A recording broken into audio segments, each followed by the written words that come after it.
Well, good morning and welcome to Water and Stone. My name is Dieter Randolph. And I am Jenny Randolph.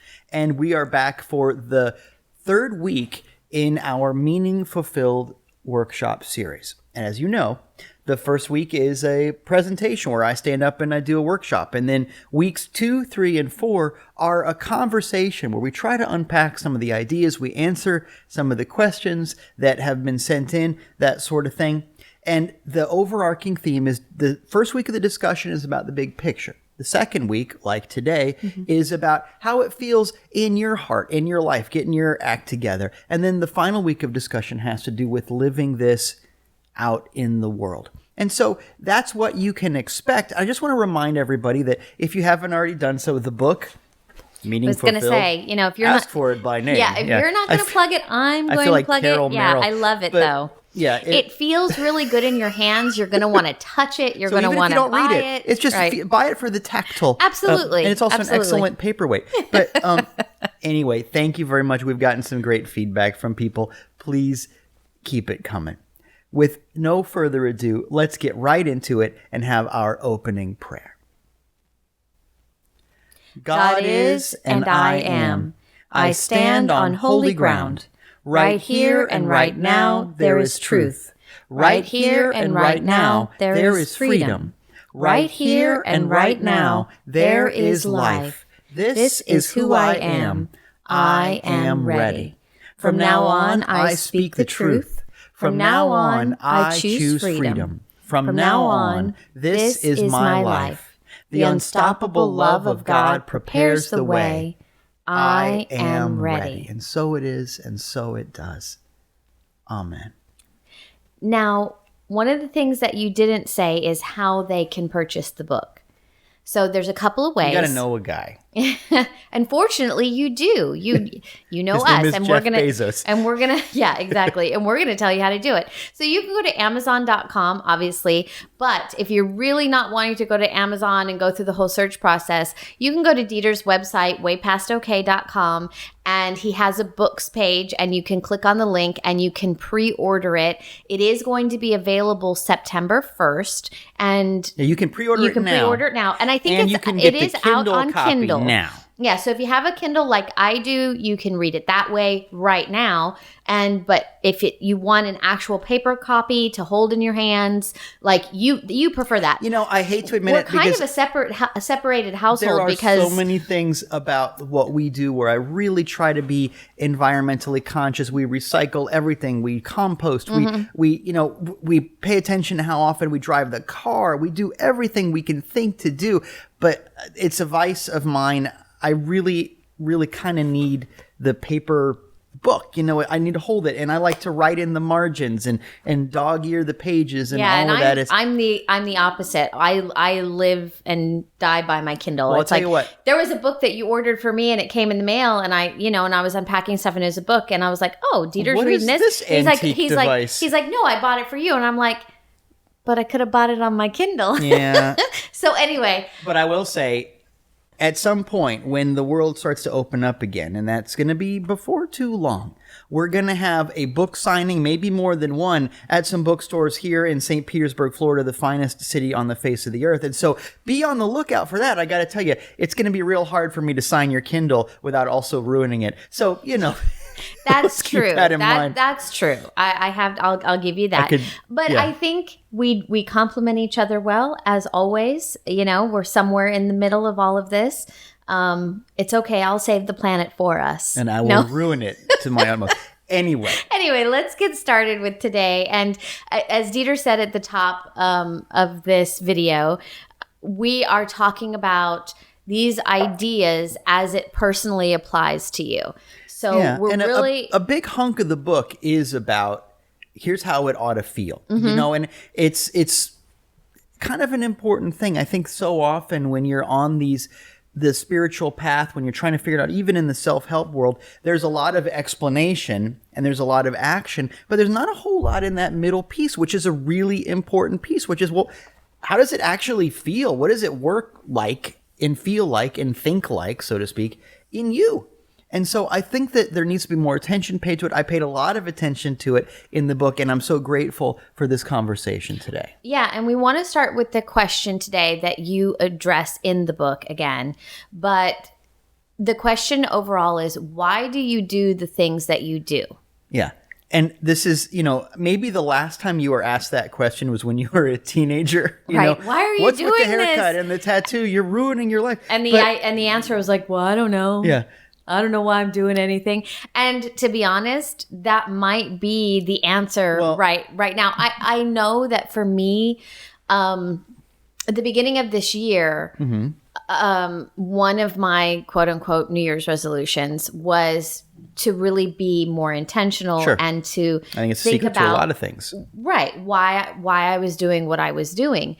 And so that question came up a lot for me. Okay, well, why are you doing this? Well, why do you feel compelled to do X, Y, and Z right at this moment? And when your parents asked you that question when you were a teenager, they were mostly wondering what you're doing with your bangs and the piercings and the tattoos and why are you listening to the AC/DC or whatever. But I wasn't allowed. I got in trouble for listening to AC/DC. But now you can listen to it. But now I can listen to it. And what's really funny is that's one of Miles's favorite bands when he was like figuring out, it's in the DNA. And I thought so. I think Watson and Crick proved that. It actually was a proud moment for me. Right? I was like, yes. But one of my kids likes it. There's actually a spiritual thing that goes on there because, as you mentioned, for a lot of people, the why you do what you do is unconscious. It's tacit.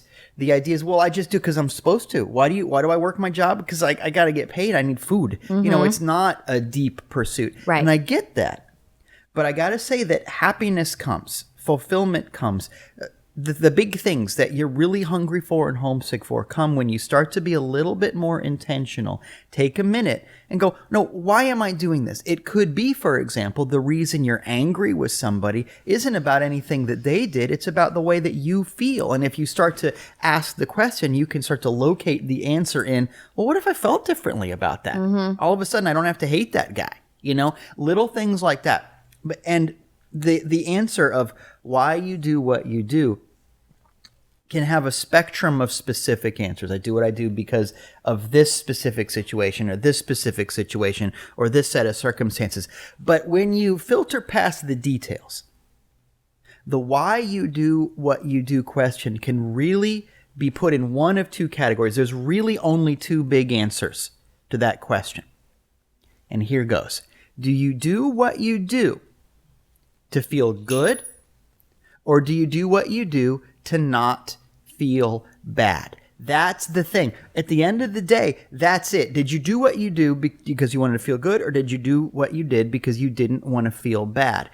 That's really where it comes from. And the thing is, that feels, at first glance, it feels like, well, those are similar things. Yeah, don't they mean the same thing? But the thing is, it really is a very significant difference. Do you do what you do because you want to feel smart, or because you just don't want to feel dumb? Right. Do you do what you do because you want to live the dream, or is it because you just want the nightmare to end? When you really start to think about it, these are profound differences.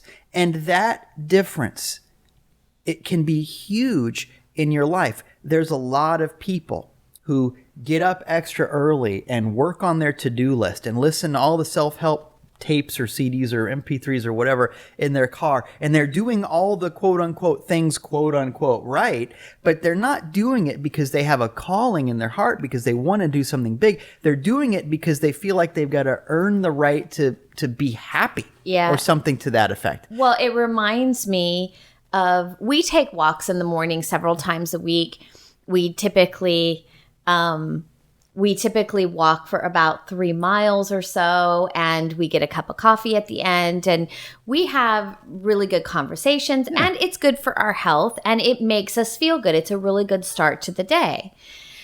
But oftentimes what we see when we go on there is, remember that guy that we used to see a lot of times? We don't see him very often anymore, but he would just be, he'd be running a little bit, and then he'd get to a bench, and then he'd be like doing this push-ups, and it was like he was like someone was chasing him. Yeah, run, push it, and he had the look on his face of abject fear. Right, He was not like we used to call him the zone.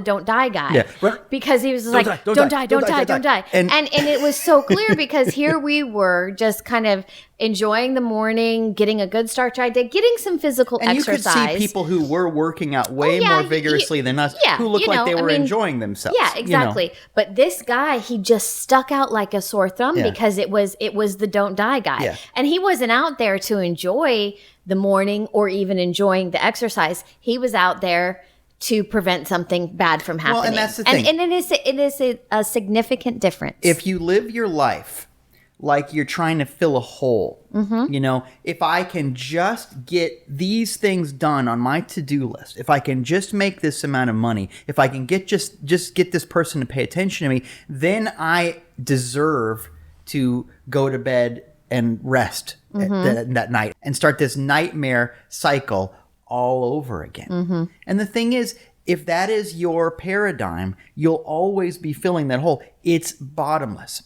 I have to say that there's an evolutionary, or at least a societal precedent for this. When you think about it, at the beginning of things with humanity, where another animal would evolve a solution to a problem, humans invent a solution to a problem. Another animal might evolve a longer beak or the ability to be underwater for longer, stuff like that. We invent scuba gear, or we invent a different way to build a shelter. We invent pants, whatever it is.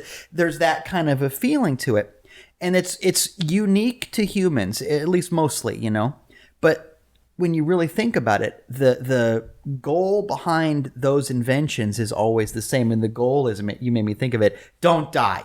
Right. We invented scuba gear so we don't die underwater. We invented pants so we don't die of embarrassment. We invented shelter so we don't die from lion attacks.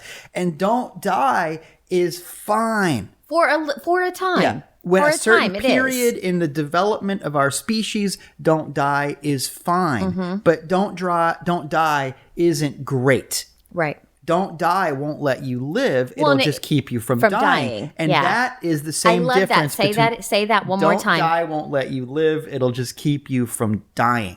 Right. And the thing is, if the don't die paradigm is all you know, and when you think about it, look at the commercials you see. Your floors are a nightmare. You need this new wax. Well, obviously, you're not going to die from a dirty floor, but it's the same. I'm patching a hole. I'm fixing a problem. This is bad. So it's problem-oriented. Right. And by extension, it's death-oriented. And that's a thing to know about. Ask yourself, the reason I want to buy that product, is it because I don't want to die? It's atrophy, right? Yeah. It's just like it's trying to prevent the natural evolution of this, the natural outcome. Because again, we go back to the old thing that we talk about all the time, is that facts and truth, right? And your material things, they are going to go away because they're not the truth about you. But if that's what you're chasing, again, this is all interconnected. Right. This is all intertwined. And so ask yourself, how much of what you do is under the don't die paradigm?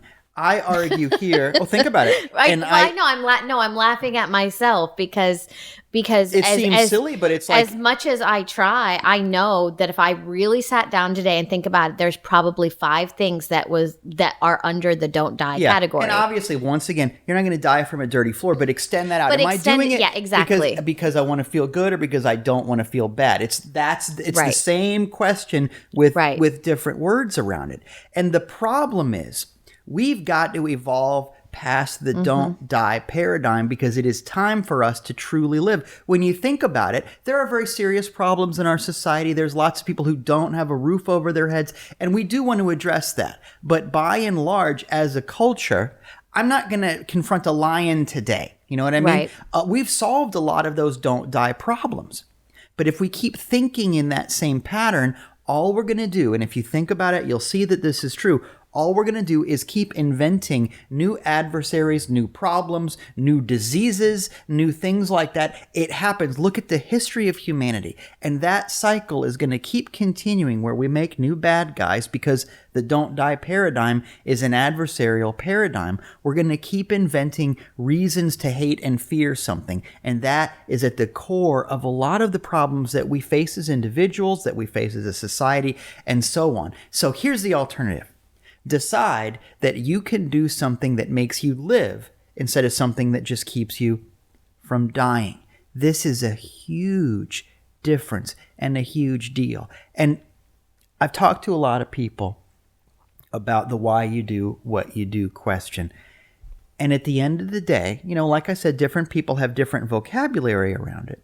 But at the end of the day, the answer is usually something like, I'm fighting bees through my life because I have to earn the right to be happy. Mm-hmm. I want to earn the right to survive. Mom and dad didn't give me the attention I needed, or I've got heartache in my past or whatever. And that's all totally valid.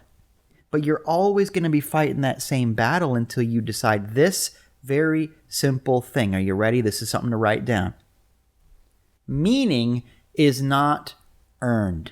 Right. Meaning is not earned. You don't earn the right to have meaning any more than you earn God's love, any more than you earn gravity or thermodynamics, any more than you earn the oxygen that you breathe. And if you believe you've got to earn your happiness, you're missing the point. Happiness happens, and your job is to enjoy it and to share it. And in so doing, you create more. This dovetails with that breeder-reactor conversation that we had last week. Yeah. If it increases when it's shared, which is what we talked about last week, the counterpart to that idea is that it is unearned. When you think about meaning, when you think about happiness, inspiration, love, you don't earn it. And if I've got to earn your love, do you really love me? Right. Can you imagine Jesus going, yeah, I'll heal you, but, let's see you dance. You know what I mean? That's weird, right? But I mean, that's the deal. We don't do it that way. How many times are you doing the dance in your life? Right. To get some kind of a feeling of but healing. It's true. This I is know. a really big deal. we make a joke out of it, but it's true. It's a weird mental image, I gotta say. But it's so important to have just these absurd mental images because it really takes you out of it, and it does make you realize I am doing this stupid dance for someone in my life. Why? Why am I doing this? It's like I always say, I don't buy flowers to make you love me. I buy flowers because we love each other. Well, because I like flowers. And it seems like the same thing, but it's not. And if I didn't like flowers and you still bought them for me, well, that's kind of passive aggressive. Yeah. No, you're going to like these flowers. You're going to like these flowers. Let's see you dance. That's going to be the shirt. I know, right? Let's see you dance. But you get the idea. So the point of all of this is, once again, there are things that you can do that you do because you feel good, that things that are growth things for you, things that are fulfilling to you. There are things that you can do on that level. And the more you do those things, instead of fighting the imaginary boogeyman of, I got to do this so that I don't feel bad. Because if you do that, you're always going to have that adversary. And frankly, you're always going to be feeling bad. You can't win that fight. And you probably know that if you look back at your own history. There's an important aspect of this here because we have been talking about other people being, dancing for other people. But honestly, I think my biggest adversary sometimes is myself. 100%. I'm living up 100%. Yeah, thanks for bringing that up. This weird internal expectation for myself and these goals that are like impossible, and you have to be, don't look like you're aging, don't look like you're having any kind of trouble, make sure your house is clean enough, make sure your kids are, and 90% of the time those other people, those judges that we've set up for ourselves are not thinking about you. And when you really because they're thinking about themselves, and they're busy fighting their own battles and dancing for their own salvation. Exactly. So I do think that there are circumstances with a boss, with a significant other, with your children. But 90% of the time, I was going to say, this is an internal challenge that you face because, again, my biggest adversary is when things get still and quiet, who gets to talking? Oh, that person, the 3 a.m. dialogue you have with yourself about that thing you did in 5th grade that no one else even remembers. You know? Most people have an inner child. I think I have an inner old lady. And she is angry. And she's like, get off my lawn. Yeah. No, honestly, But that's the thing. She's mad. When you really think about it, the idea that other people are so wrapped up in the actions that you took in a day, that's a little egotistical when you think about it. It is. And we're here to let go of the ego.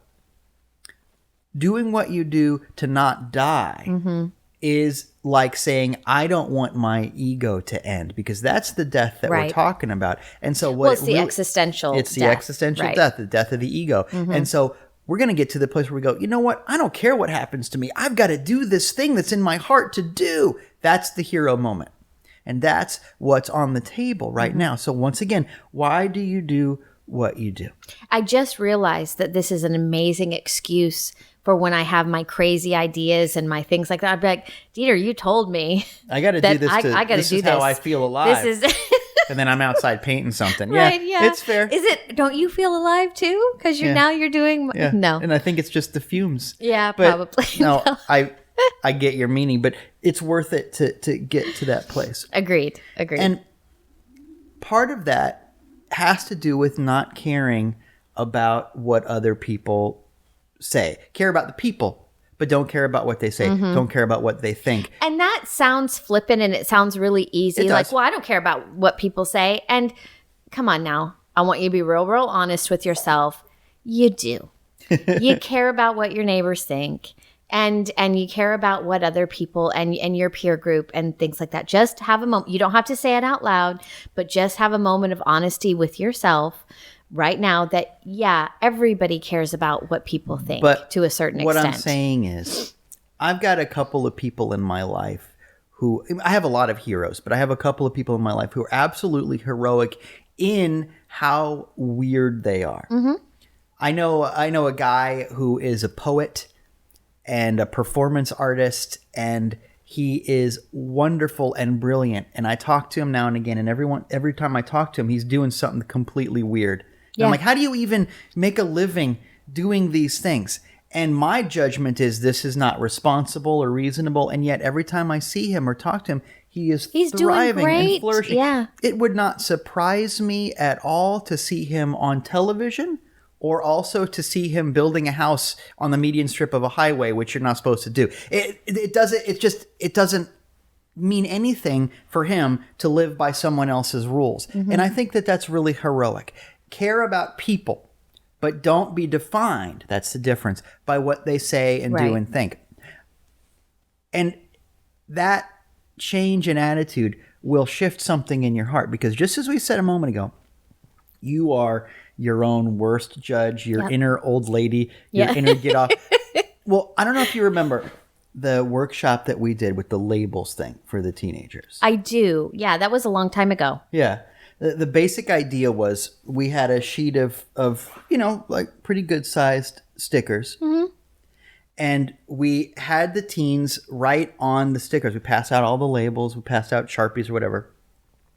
And we had the teens write the labels that they feel that they carry. And there's positive ones, Yeah, we asked them not to just keep it positives like, good friend or straight A student or whatever. Smart.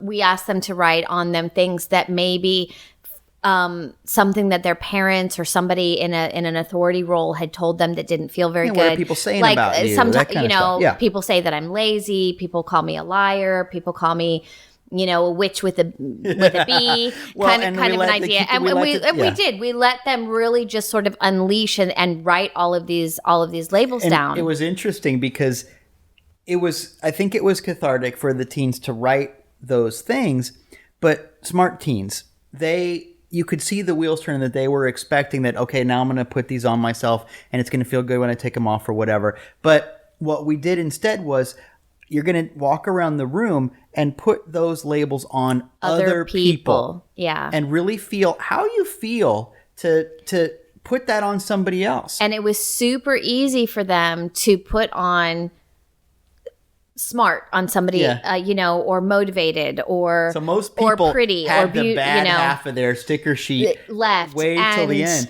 And it was really interesting to watch because you saw an apology. You're like, I don't really think this of you. I'm sorry. I just have to put it on somebody else, And so they would, and I think we stood at the front of the room, for people that couldn't do that. And I said, okay, just use me. Put it on me. Yeah. Put all the bad labels on me if you can't find anybody else that you really. So we had a lot of interesting labels. I'm glad there's no pictures of that. But the point is that there was 2 lessons. It was difficult for them. And one of the lessons was, see how that feels when you label somebody else, and think about the fact that you're doing that to yourself, and realize that you have the choice to not do that to yourself or to somebody else, because all of those labels are external things and feel that it's just like a sticker. So part of the lesson was you have a choice about that. There's a deeper you that cannot be labeled. But then the other part of the lesson was it felt so good how does it feel to take those labels off? Right. And realize that that's not the truth about you, because the labels come and go and you're still you. It has to do with understanding that this meaning idea is a big idea that is manifest differently in each and every person. The details of your journey to meaning are your own. And so much of this has to do with giving a little bit of, as you say, grace and space to people to figure that out. Remember when we were homeschooling the kids? Yeah, that's a perfect example of how 2 individuals, same parents, shared DNA, same, extended family, all of it. And not that far apart in years. Yeah, they're about 3.5 years apart. All of that. Again, same environment. Watch the same shows. Listen essentially, to the same music. Essentially the same diet. All of it. So in a scientific name a factor. Yeah, in a scientific experiment, here's the control group, right? Right. So when we started to teach Raina, she was very serious. Everything was very organized. We had, books that she loved, and she could sit at the table and do her work. And in fact, she preferred that. Well, and our daughter would do this thing where she would get all of her puzzles, and she would get all of the frames, because kids' puzzles come in like a cardboard frame that has the edges already defined. And she would lay all the frames out and get all the puzzles in a big pile, all the pieces in a big pile, and she would just go. It was like she was she would do blackjack. like 6 or 7 puzzles at a time. It was a little crazy. Yeah, we knew that, but anyway, brilliant mind, also possible serial killer. But everything was taught, right? And anyway, so I had all of these materials and all of this homeschool material, and everything was stored away. But then our son came along, Miles came along, and I thought, oh my gosh, I have all of this material. I am ready for him. I'm ready to teach because this. Clearly everything. I know how to teach I've been teaching for a while now, and I've got this. And exactly 0 of what worked for Raina. That kid didn't even like the same brand of pacifier when he was little. We thought we knew everything. Worked for him. I had to unlearn, relearn.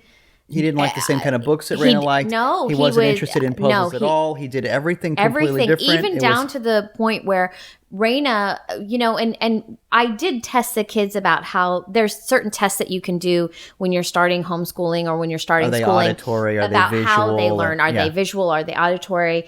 Do they learn by touch? That kind of stuff. And even down to the fact that he could not hear a lecture or hear you talking about something and retain it. He actually had to physically touch it. So early math we did with M&Ms and Cheerios because he had to physically touch stuff. But That's still how I balance the checkbook. Well, abacus boy. But but the point is that even under the same circumstances, again, with all of that stuff in common, you have these 2 individuals that it didn't mean anything to Miles. Those books and puzzles that Raina absolutely adored, he could have cared less about. And the stuff that really lit the fuse fuse for him wasn't interesting to her. Exactly. Give yourself permission to do that too. Understand that, first of all, 99% of the time, most people aren't putting those labels on you. They're your things that you're doing to yourself. But one way or another, all of it is a choice. There is something bigger inside of you than anything outside of you. And you get to decide to be defined by that instead. Here's the deal. As we've said before, we want you to think of yourself as the hero of a story. The event. Yeah, the event of you. You are this heroic event. Think about any story, anyone you want, Star Wars, Harry Potter, things from the Bible, things from folklore, fairy tales. Over and over again, that story is repeated. And at the beginning of the story, there's this moment where the hero realizes that they've got some kind of gift, some kind of power, some kind of magic thing. Harry Potter is given his father's invisibility cloak. Right. Those moments where you've had this thing, there's this magic ring that's been in the cupboard all this time. What are you going to do about it? It's that thing. All of a sudden you find out that you are royalty and nobody knew it, and now you got to go reclaim the throne, and then the fairy tale begins. It's that story. And what I want people to know is that just like every hero, you are born with certain gifts. We call them boons, B-O-O-N-S. You're given certain boons. The heroic boons in any kind of epic story. Yeah. They're given gifts. Even Clash of the Titans, that wonderful movie. Yeah, the old one with Laurence Olivier and a young Harry Hamlin, right? Yeah, dreamy. But he's given the three gifts, in the arena. Think of a story. Amazing. Any story. And it's your story too. Here are the gifts that you were born with, and you may not know you have them, but just like in any hero story, you must claim these gifts in order to proceed with your adventure. And the gifts specifically, these are the three things that you and me and everybody are born with. And the first gift is the gift of freedom. Now, it may not always seem like you're free. Oh, I'm constrained by my financial situation, my societal situation. I get that. But on a fundamental level, you are free to think as you will. I was going to say, nobody controls your thoughts. Yeah, you have dominion in here and in here. You can think and feel and process those thoughts and feelings however you want. And a big part of your beginning on this hero's journey is to own the fact that no one else can think for you, can feel for you, and you have choices in all of that. Yeah, sometimes it might take some unlearning, some archaeology, as we say, to get to that place where you're like, oh, wait a minute, I think that way because that's how they used to think in my house growing up, and it never felt right, so now I'm going to do it different. You may have to do some of that work, but that work begins when you acknowledge the fact that you are free. But freedom is your key gift. But that goes back to the very first question that we asked, why do you do the things that you do? And so if you combine that with the thought that you are absolutely free to choose why you do the things that you do. And do it to enhance your freedom instead of restrict your thought. Exactly. That's huge. So that freedom is counterbalanced by the second gift that each and every one of us is born with. And that is, each and every one of us is born with a calling. Each and every one of us has a yearning, a hunger, a homesickness for meaning, a homesickness for freedom, for love, for truth. We all yearn for that. Everyone needs to be happy, to experience good. When you think about people who've done the worst things in your life, they were doing it because they were trying to make something good happen. They just had a lousy set of tools with which to do it. And some bad ideas. Yeah, so we don't fix the motivation, we fix the skill set, right? So once again, understand that you and I and everybody else, we are homesick for greatness, for love. We are hungry for meaning. So you have this calling. You have this freedom. Those things balance each other out. And those two things are expressed through the third gift. And the third gift that each and every person is born with is tribe. And community. You are born in a community. Yeah. You are born in a tribe. When you think about the way that other animals are born with instincts that let them be functional very, very quickly, we humans, as Joseph Campbell says, are born 20 years too soon. I like that. Yeah, that's kind of the deal. In a very real way, we humans require the presence of other humans in order to get going with our lives. And in fact, forever. As I always say, it's the reason why you've got a home theater or whatever, but it's still fun to go to the movies, even though popcorn costs $1 million and you're sitting next to some nitwit on his cell phone and or you whatever. can watch baseball on TV, but going to a game, there's nothing like it. It's one of the reasons this quarantine is really hitting home for people is we're realizing how tribal we are. We're 5 minutes from our stadium. Yeah. We live 5 minutes from the stadium, and it's so close. Obviously, the elephant in the room is being able to go to church. It's these things. It's a reason why we need those things, and it's a reason why the quarantine thing is really impactful to people. We live in an age where you can get a personalized news feed on your phone, but we're starting to realize that none of that scratches the itch, because the itch is this gift we have of tribe. Mm-hmm. When you think about it, your tribe is what helps you decide what happened in the past that's meaningful and worth carrying forward. Well, I was going to say, what are your traditions? What do you carry forward? What becomes important to you? So the big deal, here's the lesson from all of this. Just like the hero goes, okay, here's my magic sword and my shield and my helmet or whatever it is. Here's my powers that I didn't know that I had. In the same way, if you want to start this journey, acknowledge and enhance your freedom, your calling, and your tribe. And your tribe, your Learn community. how to honor those things. Learn how to listen to those things. And amazing things are going to happen for you. Do you do what you do to honor your gifts?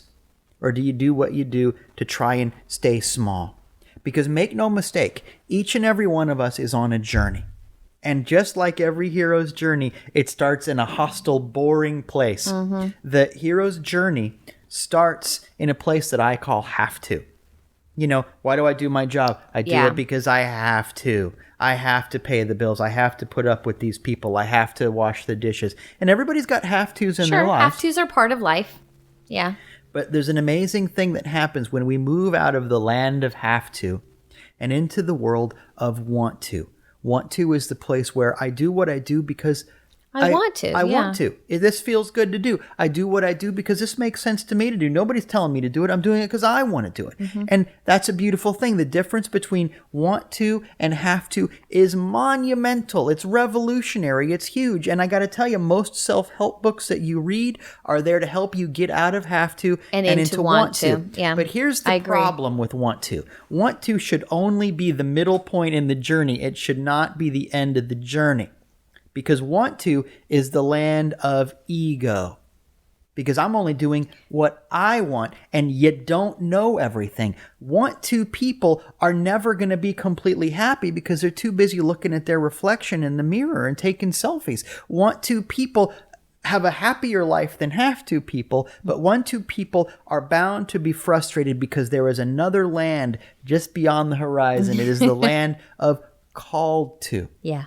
Why do you do what you do? I don't do it because I have to do it. I don't even do it because I want to do it. I do it because I am it. I do it because I am called. Right. I do it because there's this burning in my heart that I have finally learned how to listen to.